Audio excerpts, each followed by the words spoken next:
For me, when I saw one step from Eden, I was really interested in it, but that was mostly due to the fact that the gameplay was like the Mega Man Battle Network games. And I want to imagine that's probably why a lot of other people were interested in it as well, but I can't really say that with 100% certainty. But even then, there was quite a bit that the game offers that makes it unique and different from, the Battle Network series, which of course is a great thing. And if you ask me, the game totally stands on its own merits despite all the similarities. And with that, let's get into the topic of the video, starting with the likes of course. And let's get this one out of the way first. I absolutely love the gameplay. As per expected, it's very similar to the Battle Network series, so of course it's fun. But there are some differences as I mentioned. Like with this, you actually have two main, special attacks in difference to how Mega Man Battle Network only lets you have a certain amount of chips out at a time depending on, some circumstances, which I'm not really going to explain here, but, it is different. And I think in one separate Eden's case, there was a bit more depth, at least I think so anyways. Now you have to consider both spells and both their impacts at the field, since here you have access to two at a time. There's also the fact that every character has their own normal attack, and some of them actually waste mana and some don't. So for example, Saffron uses her default kit, her field bracer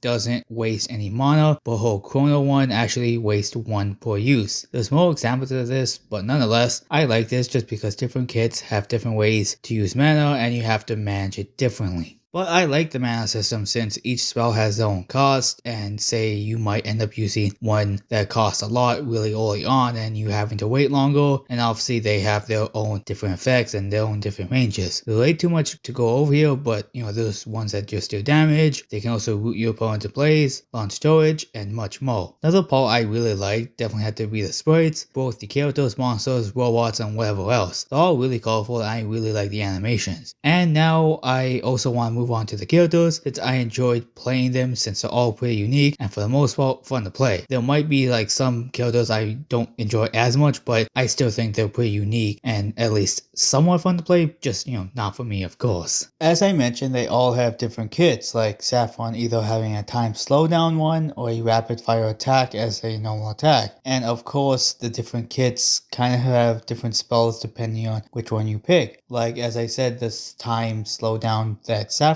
has more range attacks to help her land better. Then there's also something like Terra, whose kit consists of spells that's a bit more defensive, like it can push enemies away, poison them, break tiles, and also root them down to the ground. Another point I want to bring up here is that if you get the game on Steam, you can actually get fan-made characters from the Steam Workshop, which is really cool. But frankly, the base roster I still think is fun, so the Steam Workshop characters are just a bonus. And while they might vary in quality, I still think it's really cool that if you have that version, you can have a whole lot more characters. And if you really want to, you could just download a lot of Mega Man Battle Network characters just to make this a fan game. I'm pretty sure there's quite a bit. I would imagine so. I actually have one downloaded, but I only have one, and I would imagine again there would be a ton more. Honestly, I really enjoyed my time with the game. It's insanely fun, and I'd even go as far as saying if you're not a fan of the Battle Network series, it's still a really fun time and worth the purchase just because, it's got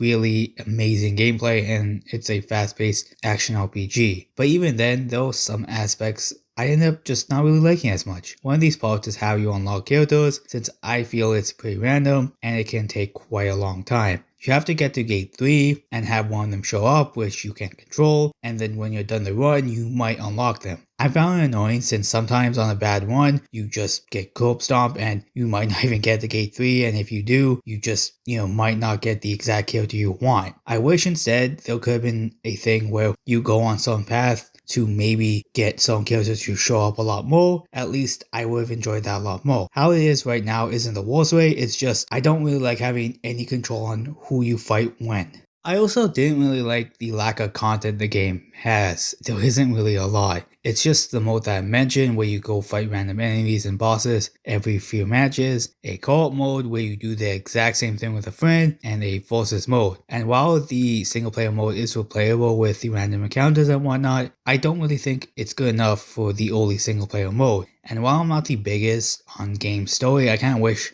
at least each character had their own individual stories when you unlock them to at least have extra content. And obviously I feel that this game was mostly just made to be like a battle simulator, but again, that kind of just sucks to me because, the co-op mode might be fun with friends, but if you don't really have a lot of friends to play the game with, then you're just out of luck. You just have to do the single player over and over again. And honestly, I still think the game is great despite the lack of content. The method on how you unlock characters I find annoying, as I said, but I can mostly excuse it just because the gameplay keeps me coming back to it. And at least for me, it made me slightly want to go back to the Battle Network games since the gameplay is just that addicting, and I would still recommend One Step from Eden just because of all the reasons that I said, just don't really expect much other than the gameplay. And I also wish there was a lot more games like this, or at least it would help spark interest in the Battle Network series and this style of gameplay. I do believe there was an indie game that has the same style in gameplay wise, I just can't remember the name of it, so if you guys can remind me in the comments, that would be great. But I really want to hear what you guys ended up liking and disliking on this game. Let me know in the comments below. And of course, before the video ends, I'll go over my likes and dislikes. Likes, great gameplay, really good sprites and animation, and characters are fun to play and have nice variety. Dislikes, unlocking characters can get kind of annoying, and the lack of content. Thank you all for watching, and don't forget to like, comment, subscribe, and follow my Twitter.